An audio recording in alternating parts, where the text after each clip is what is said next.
Hi guys, welcome back to yet another video on my channel. So today I bring another topic on MCAT exam. So आज हम MCAT exam के बारे में बात करने जा रहे हैं और इस एग्ज़ाम को क्लियर करके आप बहुत सारी टेक्निकल कंपनी से जुड़ सकते हो। इसमें बहुत सारी टेक्निकल कंपनी जुड़ी हुई है जैसे कि Wipro, Accenture, Cognizant, Deloitte and etcetera. अगर आपने टीयर 3 कॉलेज से अपना ग्रेजुएशन किया हुआ है तो इस एग्ज़ाम के बारे में ज़रूर सुना होगा और बहुतों ने इस एग्ज़ाम को अटेम्प्ट भी किया होगा। मैंने भी अपना MCAT एग्ज़ाम दिया था तो आज मैं उसी के बारे में बात करने जा रही हूँ। तो लास्ट तक जरूर बने रहिए, आपको एक ही वीडियो में बहुत सारी जानकारी मिलने वाली है। तो without wasting your time let's see कि इस एग्ज़ाम के बेनिफिट्स क्या हैं, what are the benefits of this exam and what are the eligibility and duration of the exam. साल में कितनी बार ये एग्ज़ाम कंडक्ट कराए जाते हैं और इसकी एलिजिबिलिटी क्या है, MCAT एग्ज़ाम का पैटर्न क्या है, इसका सिलेबस क्या है, इसके लिए हम प्रिपेयर कैसे कर सकते हैं, कौन कौन से सब्जेक्ट पूछे जाते हैं, किस डोमेन को आप सिलेक्ट कर सकते हैं और सिलेक्शन के बाद आपको प्रोफाइल कौन से मिलेगी, कंपनी कौन से हैं इसमें और कितने पैकेज इसके थ्रू हमें दिया जाता है। तो इन सब चीज़ों के बारे में हम आज जानेंगे और लास्ट में हम सबसे इम्पॉर्टेंट चीज़ कि हम फॉर्म को फिल कैसे करना है इसके बारे में भी जानेंगे। तो चलिए हम शुरू करते हैं, इसके बारे में जानते हैं सबसे पहले कि इसके बेनिफिट्स क्या हैं और एग्ज़ाम की एलिजिबिलिटी क्या है। इसमें बहुत सारी कंपनियां 700 प्लस कंपनी जुड़ी हुई है और डिफरेंट डिपार्टमेंट से जैसे कि IT, रिटेल, मैन्युफैक्चरिंग, फार्मा, इन सब सारी कंपनी इससे जुड़ी हुई है और ये हर साल बहुत सारे न्यू कैंडिडेट और एक्सपीरियंस प्रोफेशनल को हायर करती है इस एग्ज़ाम के थ्रू। एलिजिबिलिटी अगर हम देखें तो कोई पर्टिकुलरली कोई एलिजिबिलिटी ऐसे नहीं दे रखा है, जस्ट एक ग्रेजुएशन आपका होना चाहिए, मिनिमम 55% मार्क्स आपका आना चाहिए ग्रेजुएशन में बस। और इसके लिए सारे लोग अप्लाई कर सकते हैं, जो भी जॉब सीकर हैं वो सब अप्लाई कर सकते हैं। तो अब हम जानेंगे कि एग्ज़ाम की फ़ीस क्या है। इसके एग्ज़ाम की फ़ीस 2 तरीके की है। अगर आप 1 साल के लिए पेमेंट करते हैं तो आपको 1000 प्लस GST करीब पड़ेगा और अगर आप 2 साल के लिए लेते हैं तो आपको 1890 प्लस GST पड़ेगा। 1 साल वाले में आपका जो भी अटैम्प्ट होगा, जितने भी मार्क्स आएंगे वो 1 साल के लिए वैलिड रहेगा। आप 1 साल तक किसी भी कंपनी में उस मार्क्स के बेसिस पे आप अप्लाई कर सकते हो इंटरव्यू के लिए। और अगर 2 साल के लिए लोगे तो वो मार्क्स 2 साल के लिए वैलिड रहेगा। और ड्यूरेशन हम देखें तो साल में 3 बार हम 3 अटैम्प्ट इस एग्ज़ाम में दे सकते हैं। एक बार फॉर्म फिल करने पे हम 3 अटैम्प्ट दे सकते हैं और उसमें से सबसे बेस्ट स्कोर जो होगा हम उसको कंसीडर करेंगे इंटरव्यू के लिए। तो इस एग्ज़ाम के पैटर्न की अगर बात करें तो इसमें टोटल 4 सब्जेक्ट होते हैं, इंग्लिश, मैथ्स, रीजनिंग और कोई भी एक डोमेन जो आप चूज़ कर रहे हैं उनमें से क्वेश्चन आ जाता है। अब हम इसके सिलेबस के बारे में जान लेते हैं। तो सबसे पहले मैथ्स को हम देखते हैं। मैथ्स में बेसिक लेवल के मैथ्स इसमें पूछे जाते हैं जैसे कि HCF, LCM, profit and loss, percentage, time, speed and distance, simple and compound interest, probability, permutation and combination. तो ये सारे इन सब सेक्शन से क्वेश्चन पूछे जाएंगे। उसके बाद इंग्लिश में वोकैबुलरी पार्ट पूछा जाएगा जिनमें से सिनोनिम्स, एंटोनिम्स और इडियम्स एंड फ्रेजेस। ग्रामर में sentence improvement and rearrangement. The third part will be comprehension, reading comprehension question will be there. Reasoning में नॉर्मल तरीके की रीजनिंग पूछी जाएगी जैसे कि logical word sequence, puzzle, coding decoding, pattern recognition, ये सब तरीके का रीजनिंग के क्वेश्चन पूछे जाएंगे। इजी क्वेश्चंस होते हैं।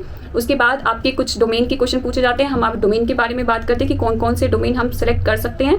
तो देखिए, डोमेन में MBA के थ्रू अगर आप जाते हैं तो मॉड्यूल में English, logical and quantitative ability, that will be reasoning and maths. उसके बाद एक्सेल स्किल्स और पर्सनालिटी, इन सब से क्वेश्चन पूछे जाते हैं। और अगर हम डोमेन मॉड्यूल्स में देखें पर्टिकुलरली तो modules in finance, HR, marketing and operations, इनके क्वेश्चन पूछे जाएंगे। उसके बाद इंजीनियर वाले जो लोग फिल करते हैं, इंजीनियर वाले कैंडिडेट अगर फॉर्म फिल कर रहे हैं तो उनके लिए पर्सनालिटी से क्वेश्चन पूछे जाते हैं और बाकी 3 सेक्शन सेम रहता है उनका, इंग्लिश, मैथ्स और रीजनिंग। और जो उनके कुछ क्वेश्चंस उनके डोमेन से आ जाता है जैसे कि computer programming, electronics and semiconductor, mechanical engineering, chemical engineering and telecommunication. और जो नॉर्मल ग्रेजुएशन होते हैं BA, BSc वाले, BCom वाले, उनके लिए भी पैटर्न सेम रहता है, बस डोमेन में फ़र्क आता है। एक्सेल और अकाउंटिंग डोमेन चूज़ कर सकते हैं वो, chemistry, biology, programming, pharma, food production and F&B, finance, marketing and HR and operations, इन सब से क्वेश्चंस पूछ लिए जाते हैं। एग्ज़ाम के प्रिपरेशन के लिए आप इसकी मैथ्स की RS अग्रवाल बुक ले सकते हो, इंग्लिश की SP बख्शी की बुक ले सकते हो, रीजनिंग के लिए भी RS अग्रवाल की बुक आती है, आप वो ले सकते हैं। तो इनसे अगर आप प्रिपेयर करेंगे तो आपका 80% क्वेश्चन प्रिपेयर हो जाएगा इसी से। बाकी 20% क्वेश्चंस आपके डोमेन से पूछा जाएगा, आपके फील्ड से पूछे जाएगी। सारी चीज़ें हो जाने के बाद अब हम जानेंगे कि प्रोफाइल कौन कौन सी मिलेगी। अगर आपका सिलेक्शन हो जाता है इस एग्ज़ाम के बाद, इंटरव्यू में क्लियर हो जाता है आपका इंटरव्यू, और तो आपको कंपनी ज्वाइन करने के बाद कौन कौन सी प्रोफाइल मिलेगी वो उस बारे में हम जानेंगे। प्रोफाइल सिलेक्शन ये आपके मेनली डोमेन पे डिपेंड करता है कि आपने किस डोमेन से एग्जाम दिया और उसके बाद आपका स्कोर कितना बना। और तो मैं अगर ऑप्शंस बताऊं तो ऑप्शंस में content management, banking analyst, business analyst, in house lawyer, quality assurance, fashion designer, interior and industrial, business analyst, health care, engineering etcetera, इन सब में आपके प्रोफाइल्स को सिलेक्ट किया जा सकता है। इन सभी में आपको सिलेक्शन के बाद इन सब में से कोई भी एक प्रोफाइल आपको दिया जा सकता है, आपके डोमेन पे डिपेंड करता है। बात करते हैं कि इसका सिलेक्शन प्रोसेस क्या होता है। तो सिलेक्शन मेनली आपके अटेम्प्ट्स पे डिपेंड करता है। मैंने वीडियो की शुरुआत में बताया कि आप 3 अटेम्प्ट्स दे सकते हो, आपका बेस्ट अटेम्प्ट काउंट होगा और उसके बेसिस पे आप इंटरव्यू के लिए आपको कॉल आएगी कंपनी से और फिर आपको इंटरव्यू क्लियर करना पड़ेगा और देन उसके बाद शॉर्टलिस्ट होने के बाद आपके पास कंपनी का ऑफर लेटर मिल जाएगा। सैलरी अगर हम देखें तो कितना पैकेज प्रोवाइड किया जाता है इस MCAT एग्ज़ाम के थ्रू आप अगर ज्वाइन करते हो तो ये सैलरी आपके प्रोफाइल पे भी वैरी करता है, आपके एक्सपीरियंस एंड अगर आप फ्रेशर हो तो आपको as a fresher starting salary इसकी 1.2 लाख से लेके 10 लाख, मैक्सिमम 10 to 12 लाख तक जाती है। इस MCAT एग्ज़ाम के थ्रू कौन कौन सी कंपनी हायर कर सकती है आपको, तो इसमें Tech Mahindra, Tata Motors, Deloitte, Accenture, Wipro, Just Dial, Axis Bank, Bank Bazaar, Tata power, India mart और भी बहुत सारी ऐसी कंपनी है जो आपको हायर कर सकती है। इनमें से मैंने कुछ ही एग्जांपल्स दिए। MCAT एग्ज़ाम को अगर आप MCAT एग्ज़ाम देना चाहते हो तो आपको सबसे पहले तो फॉर्म फिल करना पड़ेगा, उसके बाद आपको सेंटर सेलेक्ट करना पड़ेगा। आपका एग्ज़ाम ऑनलाइन मोड होगा बट आपको सेंटर पे जाके देना पड़ेगा। कुछ टाइम पहले तक, अभी से 1 से 2 साल 3 साल पहले तक, जब कोरोना के टाइम पे ये एग्ज़ाम घर से बैठ के हुआ करता था और हम अपने लैपटॉप से ये एग्ज़ाम दिया करते थे, बट अब सेंटर पे हम जाके दे सकते हैं और हमें अपना सिटी सेलेक्ट करना पड़ेगा और उसके बाद जिस भी डेट पे एग्ज़ाम हो रहा होगा उसके लिए आपको एडमिट कार्ड आएगा। फिर एडमिट कार्ड आने के बाद आप कोई डेट चेंज नहीं कर सकते हैं और आपको उसी डेट पे एग्ज़ाम जाके देना पड़ेगा। अगर आप एग्ज़ाम नहीं देने चाहते हो तो आपका वो अटैम्प्ट वेस्ट जाएगा, आप फिर दूसरा अटैम्प्ट आपका दूसरा अटैम्प्ट काउंट होने लग जाएगा। तो चलिए मैं आपको अब बताती हूँ कि इसका हम फॉर्म कैसे फिल कर सकते हैं। फॉर्म फिल करने से पहले आपसे एक रिक्वेस्ट है कि अगर आपको ये सारी इन्फॉर्मेशन अच्छी लगी तो वीडियो को सबसे पहले लाइक सब्सक्राइब जरूर करें और ताकि मैं आपको ऐसे ही बहुत सारी इन्फॉर्मेशन देते रहूँ और आपके पास ये सारी ज़रूरी इन्फॉर्मेशन पहुँचती रहे। और अगर आपको जॉब लेने में कोई दिक्कत आ रही है तो आप इजीली इस सारी इन्फॉर्मेशन के थ्रू, मेरे चैनल के थ्रू आप सारी चीज़ें जानकारी लेके आप जॉब ले सकते हैं। तो लाइक और सब्सक्राइब कर दो यार। फॉर्म भरने के लिए आप सबसे पहले MCAT के मेन वेबसाइट पे आ जाएंगे। इसका लिंक मैं डिस्क्रिप्शन बॉक्स में दे दूँगी, आप वहाँ से चेक कर सकते हैं। उसके बाद आपको यहाँ पे सबसे पहले अपना ईमेल आईडी और पासवर्ड रजिस्टर करना पड़ेगा। तो चलिए मैं आपको करके बताती हूँ। ईमेल आईडी और पासवर्ड डालने के बाद आप कंटिन्यू पे क्लिक करेंगे तो आपका ये पेज खुल जाएगा जिसमें आप प्राइस देख सकते हैं 1 साल के लिए 1298 रुपये। और आप प्रिपरेशन अगर करना चाहते हैं मॉक टेस्ट का तो उसके लिए भी आपको चार्जेस लगेंगे और आप ले सकते हैं बाकी नीचे आप और भी प्राइसेस देख सकते हैं। अगर आपको प्रिपरेशन करना है इसी MCAT वेबसाइट के थ्रू तो उसके चार्जेस भी अलग से लग रहे हैं। और यहाँ से सबसे पहले आपको पेमेंट का ऑप्शन आएगा, आपको पेमेंट करना पड़ेगा, पूरे चार्जेस पे करने पड़ेंगे। उसके बाद आप सिटी और डेट सेलेक्ट कर सकते हैं। मुझे अभी कोई MCAT का एग्ज़ाम देना नहीं था तो मैं फॉर्म ये फिल नहीं कर सकती थी बिकॉज मुझे ये पेमेंट सबसे पहले करना पड़ता और अभी इसमें चार्जेस लगाना वेस्ट था। तो अगर आपको फॉर्म फिल करना है तो आपको पहले चार्जेस पे करना पड़ेगा, उसके बाद सेलेक्ट करना पड़ेगा सिटी और डेट और फिर उस डेट पे आप जाके एग्ज़ाम दे के आ सकते हैं। आपको ये जो चार्जेस लग रहे हैं ये पूरे 1 साल के लिए लग रहे हैं। पेमेंट नाउ पे क्लिक करने से पहले आपको ये चेक बॉक्स सारे क्लिक करने होंगे, सब पे चेक करना होगा और तभी आप इसको आगे बढ़ा सकते हैं। प्रोफाइल बनने के बाद आपको कुछ ऐसा डैशबोर्ड दिखेगा। आपके प्रोफाइल की चीज़ें यहाँ पे शो हो जाएगी। आपको अपना प्रोफाइल सबसे पहले कंप्लीट करना पड़ेगा।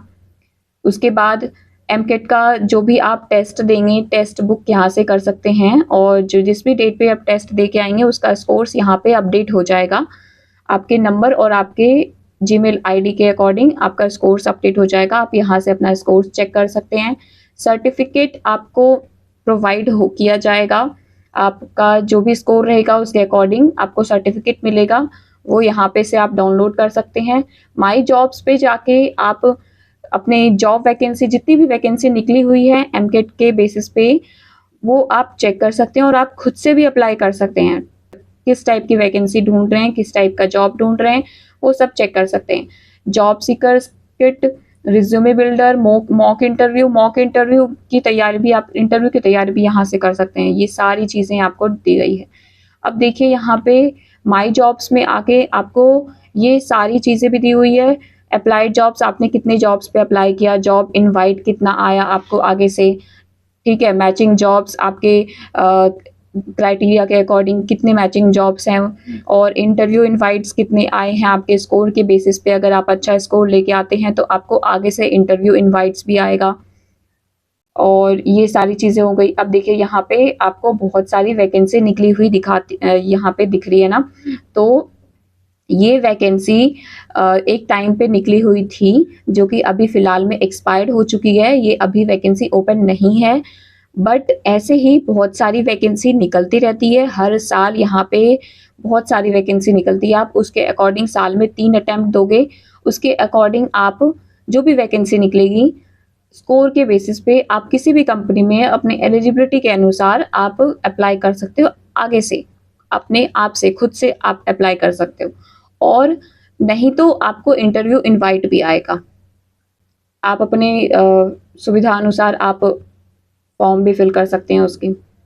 तो मैं आपको एक वैकेंसी दिखाती हूँ, एक ये सीनियर मैनेजर की वैकेंसी दिखाती हूँ। 1 to 3 years of experience, 8.5 LPA, market के अनुसार बहुत ज़्यादा पैकेज, बहुत ज़्यादा होता है। तो अगर आपको इस टाइप की वैकेंसी में अप्लाई करने का मौका मिल रहा है तो ज़रूर अप्लाई करें। एमकेट का पेपर देख के, बहुत ही ईजी प्रोसीजर है ये। आपको किसी भी मतलब, और अगर आप देखें तो दूसरे जॉब के कंपैरिजन में आप यहाँ पे जल्दी जॉब ले सकते हैं। तो देखिए यहाँ पे सीनियर मैनेजर की पोस्ट पे वैकेंसी निकली हुई है। 1 to 3 ईयर्स ऑफ एक्सपीरियंस निकली हुई थी, अभी नहीं है, अभी एक्सपायर्ड हो चुकी है। और 1 to 3 ईयर्स ऑफ एक्सपीरियंस चाहिए, 8.5 LPA, then manager post, okay, L4 L3 position level would be, and 12 months of experience, CTC.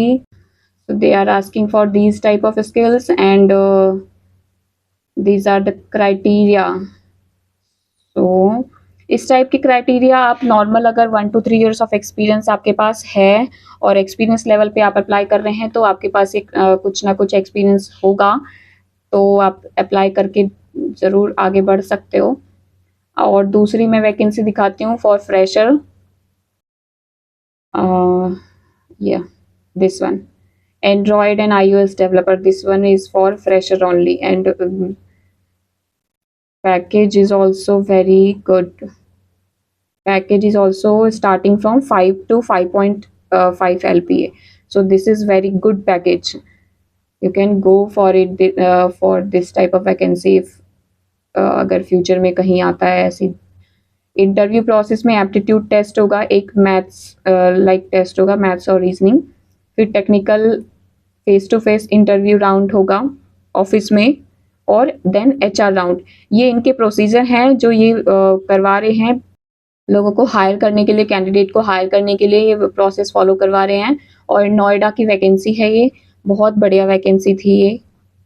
जिन्होंने टेस्ट दिया होगा, जो स्कोर अच्छे लेके आए होंगे, वो अप्लाई कर सकते थे इस वैकेंसी को। ऐसे ही बहुत सारी आगे भी वैकेंसी निकलेगी जिस पे आप अप्लाई कर सकते हो। आप इसको चेक करते रहना, और ज़रूर ही टेस्ट के लिए आप अटेम्प्ट करने के लिए जाना, ज़रूर ही आप टेस्ट देने के लिए जाना।